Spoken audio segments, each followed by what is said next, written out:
Right.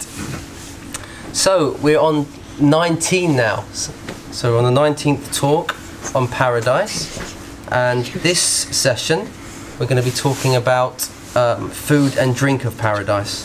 But before we start, we always talk about one of the means to enter paradise, and this is very relevant now because one of the means of paradise is performing a righteous Hajj. The Prophet ﷺ said, "Al-Hajj al-Mabrur laysa lahu jaza' illa al-Jannah." That whoever performs a righteous Hajj, he will not have his reward will be now but the garden. Okay, and we're in the months of Hajj now. People may say to you, "What do you mean in the months of Hajj? What are you going on about?" Because the months of Hajj are, what month are we in now Islamically? We're in Shawwal. And what's after that? You know the Yusuf Islam song, come on. That's it? These are the months of Islam, Ramadan, what is it? Shawwal and Dhul Qa'dah, and then Dhul Hijjah, and then the first month of the year, Muharram. So, what in traditional times, it was permissible in Shawwal to go into a state of ihram. So in Ramadan, if you were to leave your lands and go and head for Mecca, it wouldn't be permissible for you to go into a state of ihram. But if the month of Shawwal enters, it's permissible. So theoretically, you could be in a state of ihram for now. Someone could go now, go to Mecca, stay in a state of ihram, and just wait until the Hajj period. And so what's this teach us? From a practical point of view, this teaches us, first and foremost, that Ramadan is a preparation for Hajj. So Ramadan's like a detox. It's purifying yourself, refocusing yourself to prepare yourself for the last third of the year. Because how many months are there in the year? There are 12. And we're now in Shawwal, Dhul Qa'dah, Dhul Hijjah, which is the last 3. So, if you divide 12 into 4, what are you with? You are with 3. So we're in the last third. So the idea, we're in the last third of the year, which is considered winter, because it's like a death. You're preparing now for your death. So Ramadan's brought you into that last third. And now you're preparing to, as if your detox refocused by attaching to the Quran, and now you're going to connect yourself to the holiest of holies, the house of Allah subhanahu wa ta'ala. Does that make sense? And so people are now focusing about Hajj, aren't they? They're now, we're preparing to go, and people are now setting, there's courses being offered for people to educate themselves about how to perform the Hajj and so forth. And so this is about connecting oneself to one's maker, because one knows that the end of the year is coming. So spiritually, the end of the year is a death. It's a death and a rebirth to a new identity. With each new year, we come into a new form of identity. So that's that. And what's a Hajj al-Mabrur? It's that one doesn't perform rafath. Rafath is a word that alludes to any sort of sexual interaction with the spouse. So basically, what's the idea? You're going to your maker, so you forget about one another. Okay, ihram is about as if you're going to a state of death. فَلَا رَفَثَ وَلَا فَسُوقَ. And it's not performing any vulgarities as well. So you don't you try to cleanse your tongue. So it's a cleansing of relationships and focusing on the supreme attachment, which is attachment to the divine, and sort of limiting your neediness of other human beings. Okay, and that's amazing, because fasting is about realizing that you don't need things as much as you think you do. Okay, it's about disattachment, and Hajj is about the ultimate attachment and disattachment, if that from people in the dunya, an attachment to the ultimate Allah subhanahu wa ta'ala. فَلَا رَفَثَ وَلَا فَسُوقَ. So that's what a Hajj al-Mabrur is. He protects his relationships and focuses on the divine, and he protects his tongue and from acting inappropriately. Now, interestingly, we've got only a few verses, to be honest, scattered around the Quran to do with the food and drink of paradise. We've touched upon these before when we spoke about the rivers of paradise, so you can refer back to that. Or the springs of paradise, you can refer back to that. We spoke about the animals of paradise, you can refer back to that. And we spoke about the trees and fruit of paradise. So we sort of covered this topic to a certain extent, but we're going to just focus more on the eating and the drinking. And so it's amazing in Surah Waqi'ah, you know, when we really contemplate on these verses, what does Allah say? He says about the sabiqun. What does he say? As-sabiqun, the forerunners, the ones who are the supreme people, the ones who get the gold medal in the next life. As-sabiqun, ulaika al-muqarrabun. Those are the ones drawn nigh. To draw nigh for or who? What? He leaves it open, Allah, to say brought nigh to Allah, that's obviously him, or to paradise, or to for what? Okay, so it leaves it open. What are they close to? أولئك المقربون في جنات النعيم. They are in. It doesn't say they. It just says in, immersed, submerged, completely. What's the word? Completely surrounded. في جنات النعيم, in gardens of absolute bliss and ease. Keep going. في جنات النعيم. ثُلَّةٌ مِّنَ الْأَوَّلِينَ, a large portion from the first generation, وَقَلِيلٌ مِّنَ الْآخِرِينَ, and very few from the later generations. عَلَى سُرُرٍ مَوْضُونَةٍ. So he talks about their place first. So they're in gardens, they're on couches. عَلَى سُرُرٍ عَلَى سُرُرٍ مَوْضُونَةٍ. Oh, we recite this thing all the time. مُتَّكِئِينَ عَلَيْهَا مُتَقَابِلِينَ. So they're sitting on couches facing one another as if they are basically connected, because that's the ultimate paradise, is to feel connected to another human being. Where, notice in this life, when you connect to someone, you avert your eyes at some point, don't you? Because you don't want to give them too much connection, because there's this element of like evading people's space. In paradise there's no inhibition. Okay, متقابلين يطوف عليهم ولدان مخلدون. So this is the crux of the issue. So Allah starts with mentioning they're sitting on couches, and then young youths are coming about them. And we spoke about that in the last talk, actually, about youths of paradise. Okay, so I don't want to go into that too much. يطوف عليهم ولدان مخلدون. Yeah, بأكواب. This is the. Now, what does Allah mention first? He mentions drink first. Always in paradise, He refers to drink first, because what do you need most? If you haven't had any food and drink, what are you going to yearn for most? You're going to yearn for water, isn't it? I think, to the best of my knowledge, you can survive on water, but if for a length of time, you could just survive on water, couldn't you? Okay, that's why when people ask, "You fast?" Yes, we fast. You don't even drink water. Okay, have you had that common question to you? No, you can't do that. Okay, that's just zulm. Okay. So it mentions always drink first, and it's related that the people of paradise, it says when in Surah Safat, when وَنَزَعْنَا مَا فِي صُدُورِهِمْ مِنْ غِلٍّ, and we removed what was in their chests, their hearts, of malice towards one another. Okay, of any kind of malice. Okay, إِخْوَانًا عَلَى سُرُرٍ مُتَقَابِلِينَ, brethren. Okay, upon couches facing one another. So what's the concept here? Is that before paradise you've got like sort of what's the word? You've got angst. You've been through hardship. You've been through all those trials to get to paradise. Not only that, you've gone through the judgment, and some people have taken things from you. Yeah. So you're feeling a bit miffed. Yeah. How dare you shame me in front of Allah? Why couldn't you just have forgiven me?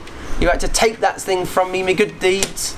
Okay, so you're feeling a bit worn out, and you're feeling a bit miffed. Okay, and upset. So what happens? As you enter paradise, there is a river, there's a water that we drink from, and it purifies us inwardly, so we feel no more angst and we have no more beefs with anybody. Okay, and then we go into another pool and we glow, so we get an inner detox. We get an enema, basically. You get completely cleansed out spiritually, physically. Okay, and then what does that do when you cleanse yourself inwardly? It shows outwardly as well, isn't it? Your skin feels a lot healthier, and that you bask in that water and you come out glowing. Okay, so this, you get a drink even before you enter paradise. Okay, so that's the first thing, and that's alluded to in Surah Al-Insan, where he says وَسَقَاهُمْ رَبُّهُمْ شَرَابًا. This beautiful Surah Al-Insan. I don't know why it's real. I think I've memorized it. I haven't gone over it for a while actually, but so we've got beautiful descriptions in there. And their Lord gives them a drink that's a purifying drink. So some allude to what that's referring to. The episode that happens to them before they enter into paradise. So drink is the first thing. يطوف عليهم ولدان مخلدون بأكواب. This is so beautiful, this. He says بأكواب. They come to them, so they're running around them. Do you need anything? Do you need anything? And that's why they use youths, because youths generally have more energy, don't they? You're like, you know, your little ones, they want to do everything for mummy and daddy. Oh, daddy, mummy, what can I do? What can I do? When they become teenagers, it's like, oh, God, do I have to do something? Okay. But when so that's why youths are described in paradise, because they want to obey, and they're full of life. And so they come around, do you need anything? Do you need anything? And he says, and they're coming with with cups. What's a cup? A cup, a koob in Arabic, koob, cup, I think it's from the same word, is that it means a cup that has, it's open, so it's not got a thin neck. So it's like a glass if you think about it, and it's got no handles, so you can take it from any side. So the idea is that it's easy just to grasp, okay? But now it says bi'akwab, and he uses the plural, Allah subhanahu wa ta'ala, to allude to their vastness. So he says cups, they come with cups for us. So that's the idea. Before they serve you, what do? They put your cup down, don't they? Then once they put your cup down, what are they going to do? They're going to pour. So he goes, يطوف عليهم ولدان مخلدون بأكواب وأباريق. Abariq is a pitcher, you know, like, so it's got a handle and it's got a thin neck.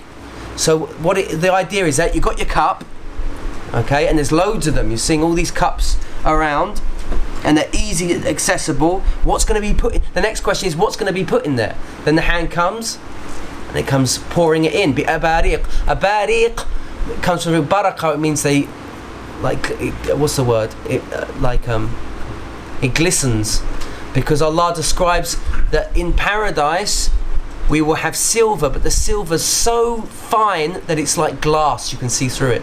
That's the silver of paradise.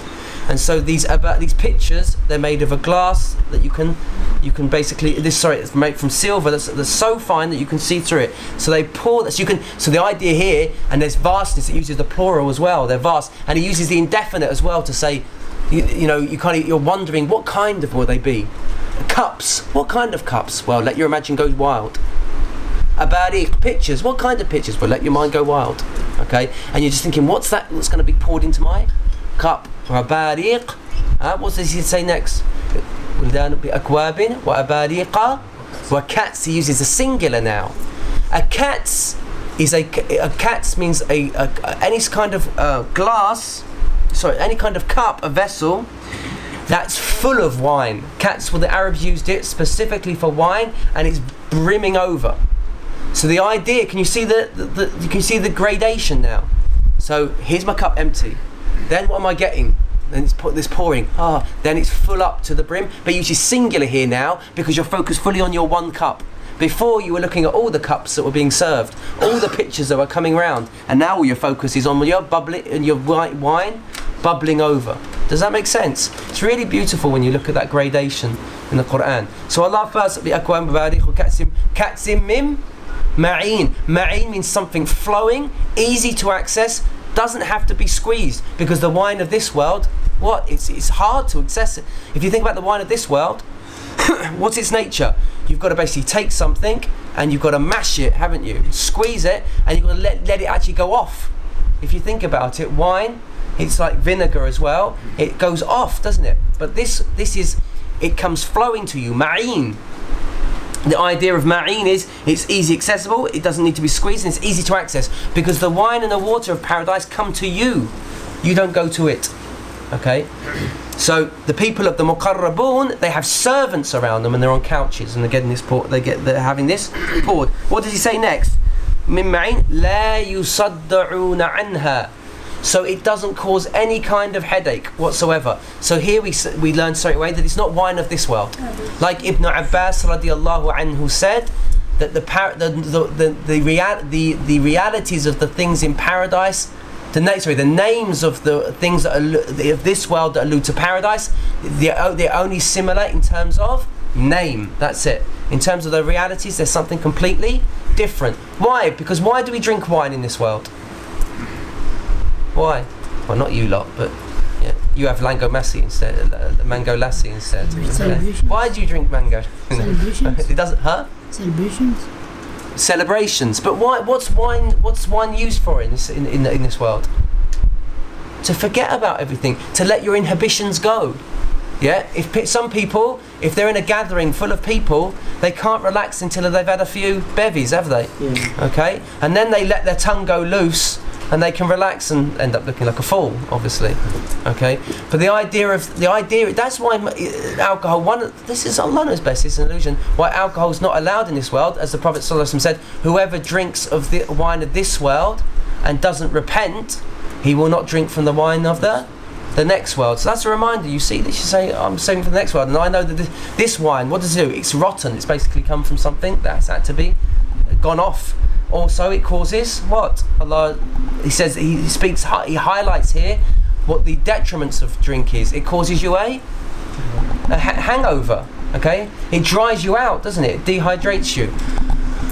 Muslims, we don't need to drink. The idea is that if we feel inhibitions amongst one another, it's something we've got to work on. Okay, it's not I've got to just, basically, as we do in this world, it's not just with alcohol. When we feel some sort of discomfort, what do? We turn to some exterior stimulant, don't we?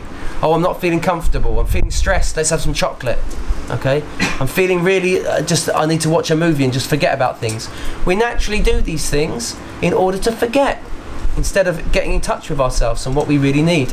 And so that's the nature of this wine of this world. Okay, now it makes you forget about things and you become relaxed. That's the nature of the wine of the next world, but you're not forgetting.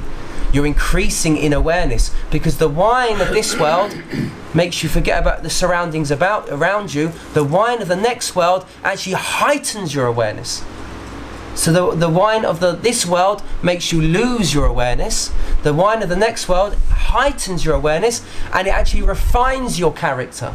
Every time you drink from this, it makes you even greater in character. Whereas the wine of this world, every time you drink it, what does it do to your character?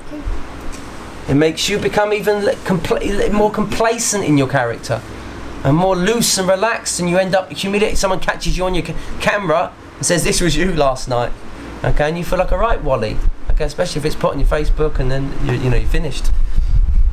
لا يصدعون. Now some of them allude to, so sad'a means to cut something, i.e. they're not cut off, i.e. this wine does not cut them off.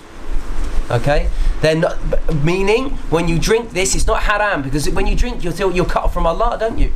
If you drink of the wine of this world, you think astaghfirullah tawbah, I'm not, I've lost out with Allah. When you drink with this, it only takes you closer to Allah. It doesn't cut you off. Okay, wala. What's the next one? Yunzafun. Nazafa means to get rid of the water. Nazafa ar-rajul al-bi'r means he got the water out of the well. So you empty a well until it's completely what? Empty, dry. So the nature of this, it doesn't cut you off, and it doesn't make you. Well, some interpret this as excuse me. It doesn't take away your intellect. So wine causes you a headache, and it makes you lose your intellect, doesn't it? But also the thing is, it doesn't dehydrate, because it takes. What does alcohol do? It takes the water out from your body. Okay. And so some interpreted this as you basically lose it out of your intellect. Some means it doesn't run out. The wine doesn't run out whatsoever. So this wine just goes on and on and on and on and on. They don't lose out on this, because remember, wine was very expensive, and they only gave you little glasses. The Arabs, it's like the Moroccans. They give you these little cups. You think stingy means where's me mug? Has everyone given you a cup of tea and they don't fill it to the top? So, English culture, it's like, fill me mug to the top. That's the point. It reaches here. Okay. In Arab culture, they give you just a little bit, because it makes it feel even more special. That if you only get a little, you make sure you finish it. Who finishes their mug of tea? Okay. How many times I give a cup of tea to someone, and then once they've left, I said, he didn't even finish it. Yeah. So the idea, if you get something little, you value it, okay? But this wine, but it's like ras malai. Have you noticed, if you got ras malai, do you leave anything there? Oh, you finish that, don't you? You lap it up, okay? So this wine, you can't get enough. You glug it down. Allah says also, then in another verse in Surah Safat, يُطَافُ عَلَيْهِمْ بِكَأْسٍ, they're brought. See, it doesn't mention who brings it now.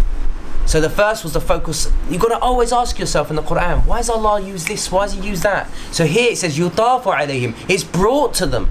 يُطَافُ means they encircle them. Okay? But it doesn't mention who does it, because you're not focused on the servants now. You're focused on, give me drink. Okay? On the first one, you're wondering at the children running around. Here, it's just about the drink. يُطَافُ عَلَيْهِمْ بِكَأْسٍ, with a cup. مِن مَعِينٍ بَيْضَاءَ, it says it's white, it's fair, it's like light, this drink. Okay? بَيْضَاءَ لَذَّةٍ لِلشَّارِبِينَ, so much delight it brings to those who drink it. لَا فِيهَا غَوْلٌ, it doesn't go rancid. Because wine is from a rancid product. وَلَا هُمْ عَنْهَا يُنْزَفُونَ, and they will not lose intellect. They will not. It will never run out. You can there's differences of interpretations here. So that's the nature of the wine. It's described. I don't know where I got this from. It was in a tafsir. He says, "Khamrul Jannah dhikrullah." He says the khamr of Jannah is the dhikr of Allah subhanahu wa ta'ala. And so it's the act of drinking wine is an act of ibadah. Okay, whilst in this world it's not. Okay, so the more you drink, the more close you get to Allah subhanahu wa ta'ala. So you just want to keep gulping the stuff. You've got your, the guy goes go, and he's just going for it, because he just wants, every time he's growing in state towards Allah subhanahu wa ta'ala. So that's other descriptions we get of the wine. Now there's an amazing story here. The Prophet ﷺ, one of his habits was he loved to interpret dreams. He loved to hear dreams from people because he took things from them. And so one day a woman came to him and she said, I saw a dream, and in this dream I was taken out of Medina and I was placed in paradise. I was in the garden, and there I was in the garden, and all of a sudden I heard this almighty thud, and it just shook the garden. And then lo and behold, she saw 12 men, and she mentioned those 12 men by name to the Prophet ﷺ. I know them. She said, so and so, so and so, so and so, and so and so. He said, and I saw them, and these 12 men specifically were actually on an expedition at that point. They got on a battle. And said, I saw them, and they were in ragged robes, all torn, and they had their jugular veins were bleeding. Yeah, they were letting blood out and flowing with blood. And they were taken to a river called Bidach, or in another relation Bindach, or in another relation Bidah, or Bidaj. So there's this river anyway, you get the point. And in that river they were washed, and when they were merged, their faces shone like the full moon. Okay, so this is another river that she saw. Then they were given plates of gold, and on those plates of gold were dates. Okay, busr, a specific kind of date. Have you been to Medina, where those guys are pushing the trolleys and they've got the ones that just come out the fridge, and they're hard, aren't they? That's a busr. He says on there, and they're quite like special quality because they feel really fresh. Like they're acquired taste. Some people don't, not that fond, because they've got like sort of a raw taste to them as well. Okay, but they means they just come off basically, just been picked. And then if you notice, they half go dark brown, don't they? And that's the gooey bit. So you get a bit of both. You get the harshness, you get the gooiness. He says on there, and he says whatever side of the plate they went to, they found more fruit there. So they ate their full, and then wherever they went on the side, they found more fruit there, and they ate to their heart's desire. And she ate with them. So in this dream, she was eating from the food of paradise with these men. Soon after the dream, as soon as she related the dream, a herald came. Someone called out and says, the army's come back. And when they came back, they were notified that these 12 specific men had all been martyred at the battle. Okay, so the Prophet ﷺ, by name, yeah, the 12 men, and the Prophet ﷺ called the woman forward and told her to tell that man her dream. Okay, and so it shows the power of dream and how people's dreams can relate things that are about to come. So here we talk about a drink that they drank from, they emerged and were purified. Also about the food, the fruits of paradise. So in terms of the waters of paradise, we've got Barik. Barik is a river that's just outside of paradise that the martyrs get to drink from when they're in the graves. So their souls, we know, travel and they drink from this pool. So they get to drink from it, and we get to drink from it when we actually get there.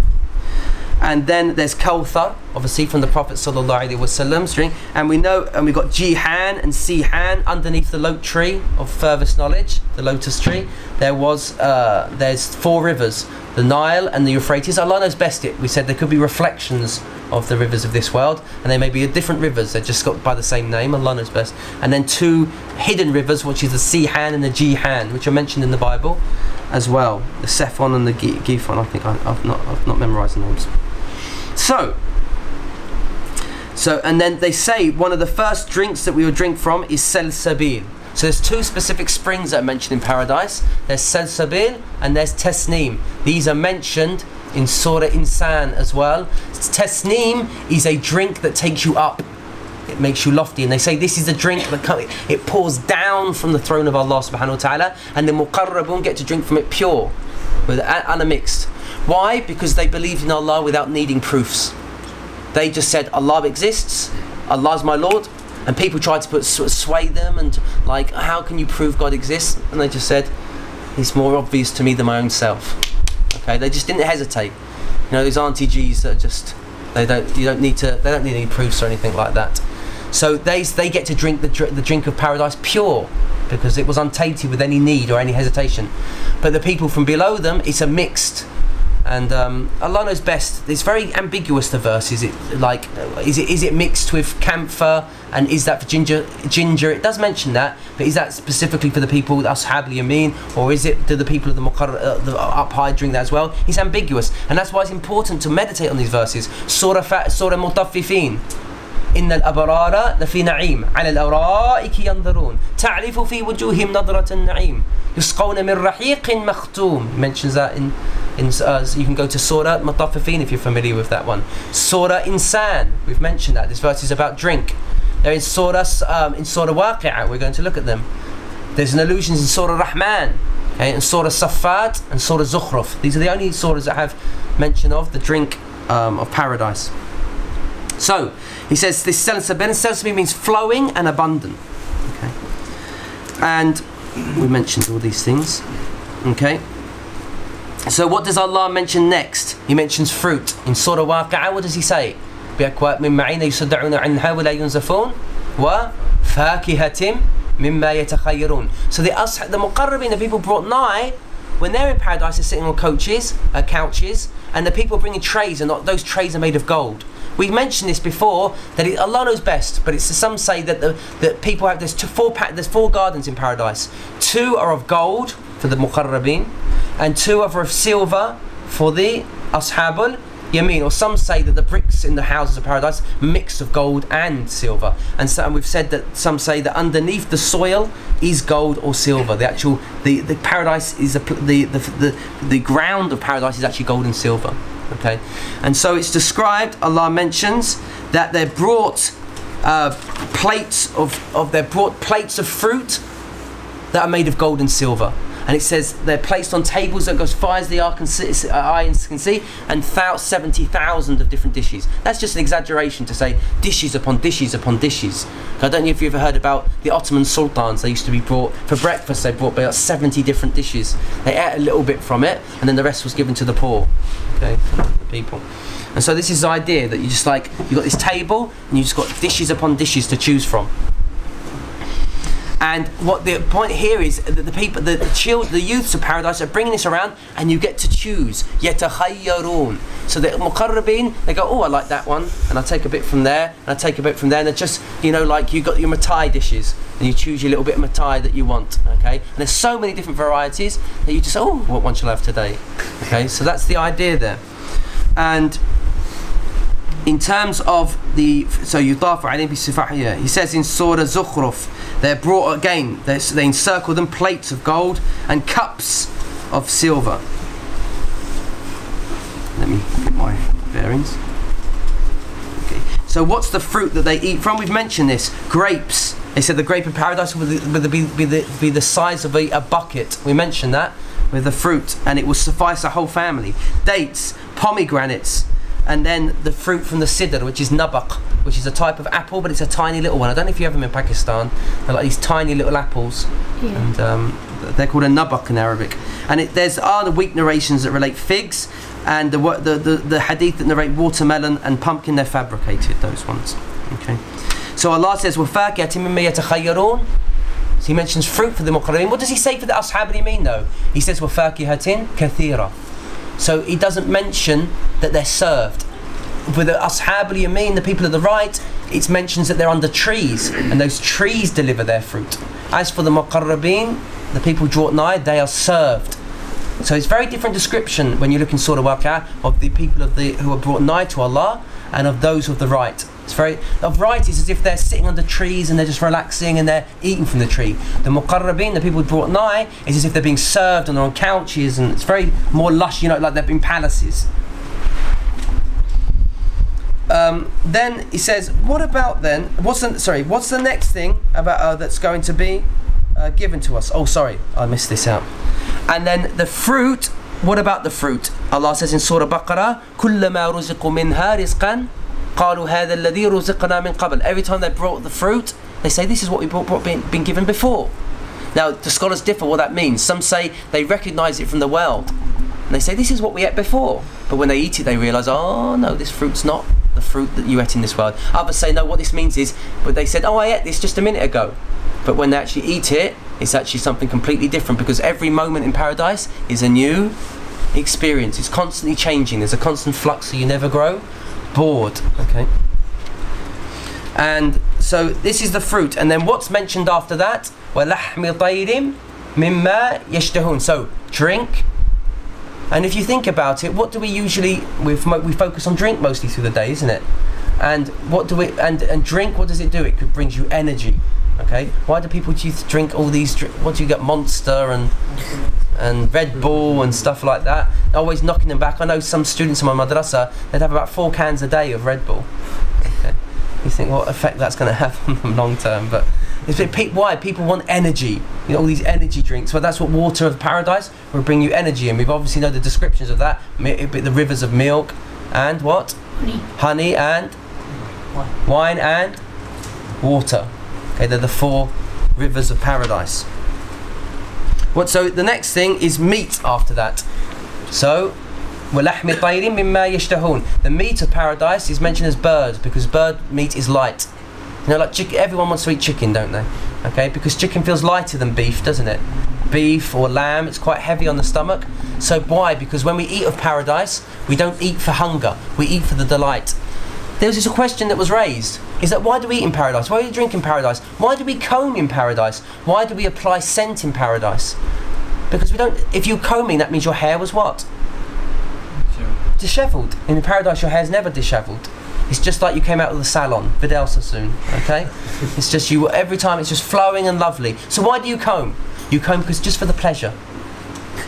Because, do people do that? Their hair's fine, but they just want to comb because it feels nice, okay? Because, and why do you apply perfume? You already smell beautiful. Because what do we know that we don't defecate and we don't urinate in paradise. What do? We eat from the food, our belly gets big. What happens?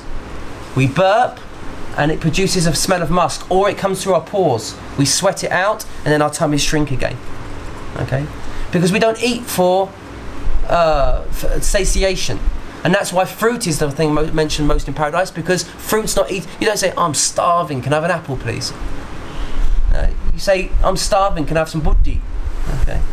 And so fruit's eaten for its pleasure, isn't it? And that's what the word means. It means delight. Fruit is eaten for delight. It's fresh. It's about being blooming, about youth. It's about youthfulness as well. It's about someone's like an apple when it's ripe. It's like it's in its what do we say? It's in its bloom. Okay, it's in its most fruitful stage. So, but then meat's mentioned. Okay, وَلَحْمِ طَيْرٍ مِمَّا يَشْتَهُونَ. So that's the stage. We eat fruit. We eat the dessert actually before the meat. And the meats that mentioned in paradise, we have bird meat mentioned, and I went into that when I talked about the animals of paradise. And also there's the bull that's mentioned that we eat from. There was the Prophet ﷺ said a very interesting hadith. He said one day, so he says, on the day of standing, the earth will be like a loaf of bread. And he doesn't mean loaf like Moroccan bread or English bread. He means like ruti, you know, like flat bread. He said it will be like a bread. And then the Capella, the Jabbar, the Almightyful, he will turn it over in his hands. You know, like mum makes ruti. Okay? He says like one of you when you're travelling. Because the idea is that when you're travelling, you get the flour and you make your bread over the fire. Okay, so Allah would make the earth. Now this is an illusion. This is symbolic to say as if the earth will be prepared for the people. You know, it made flat out and ease for them. And it will be as a hors d'oeuvre for the people of the garden. It will be a starter. So think about the whole world and everything it contains will just be the hors d'oeuvre for the people of paradise. Then everyone felt quiet, and a rabbi came along. And he said, may the All-Merciful bless you, O Abul Qasim. And this was just a God incident, a coincidence. Okay? He says, shall I tell you, this rabbi says, shall I tell you what will be the first dish for the people of the garden of the resurrection? And so the Prophet's already mentioned it. And then the Jew comes and mentions this. He says, of course, go on. He says, the earth will be like a loaf of bread. He says, and the Prophet smiled and he looked at everyone, like as if, didn't I just tell you? He says, because the Jews love to do this with the Muslims. They like to say, guess what we know about paradise. Because remember, no one knows what the next life's about. And the Jews were the only ones that really had real knowledge about it, and they hid that knowledge from people. And so they used to basically test pop quizzes. Okay, and they used to always ask, and they did this to test the Muslims, to say we've got more knowledge than you, and then the Muslims would say, well, our Prophet told us this. And so they like to rival about these sorts of things and share in these details. He said, the Prophet looked at us and smiled, whereby his teeth could even be shown, as if, hey up. He says, and then he said, shall I inform you, the Jew said, shall I inform you of its condiment? Because with bread, you don't eat it alone, do you? What do? You eat it with salan, okay? And so that's what we call idam in Arabic, which you translate as a condiment. And so you could eat, like, meat is a condiment, yeah? And now we put them in burgers, okay? Vinegar is a condiment, yeah? Salan is a condiment. And so he says, the condiment of the paradise, along with all of that, is ba'lam and noon. And the Sahaba asked, what's ba'lam? He said, ba'lam is a, what's the word? It's a bull, like an ox, it says, and noon is fish. Because the Jews always ask, what was the first things people would do when they go into paradise? The first thing they will eat will be from a bull that's grazed on the outskirts of the garden. Because the outskirts of a garden is what that haven't been tended to, haven't they? They've grown in its foliage, like thick, and so you get grass-fed ox meat, basically. Yeah, got organic as it can be. Okay. And so that would be the first thing. He said it will suffice 70,000 people that will eat from it. Okay. After that, then you eat from the finest point of the liver of a fish. Very strange this, but Allah knows best. Okay. So you eat from that, and the first drink will be from Salsabil, he said. And we said Salsabil is a spring from the river of paradise that flows. So these are some of the things that we will eat from. We would just not eat from those though. We will also eat. We will also have agriculture in paradise. This is very interesting. The Prophet ﷺ was once speaking to the people, and in the crowd he saw a farmer. And he said, and then he related that a man. This is really interesting the way that. So he saw who his crowd was, and he made something relevant for him. He says, do you know what? He said. So he spotted someone, and then he made it a general speech. He says, do you know what? There's going to be a man in paradise, and he's a farmer. So that farmer goes, oh. He says, and he will ask his permission. He will ask his Lord permission. He says, I want to do a bit of farming. And Allah says to him, why do you want to do a bit of farming? He says, you've got everything you need. He says, oh, I know, but I miss it. So this is the Uncle G that never wants to relax. So he'd be saying, where's my taxi? He says, well, in paradise he even wants to go out and do a bit of taxiing, can't sit still, So this guy is a farmer, and he says, paradise is good and all, but I enjoyed me farming. Okay, I like to keep myself busy. And then Allah will say to him, go on then, go off. So he'll rush and he'll sow the seed, and he says within seconds it will turn into wheat that's as tall as mountains, he says. So see how he endears people to paradise. Very beautiful. He picks out things that people are dear to people and says, yeah, there'll be this situation in paradise. And it's quite comical if you think about it. So the person sort of, it captures their heart and makes them yearn for paradise. And so these are some of the descriptions of the food that people will experience in paradise.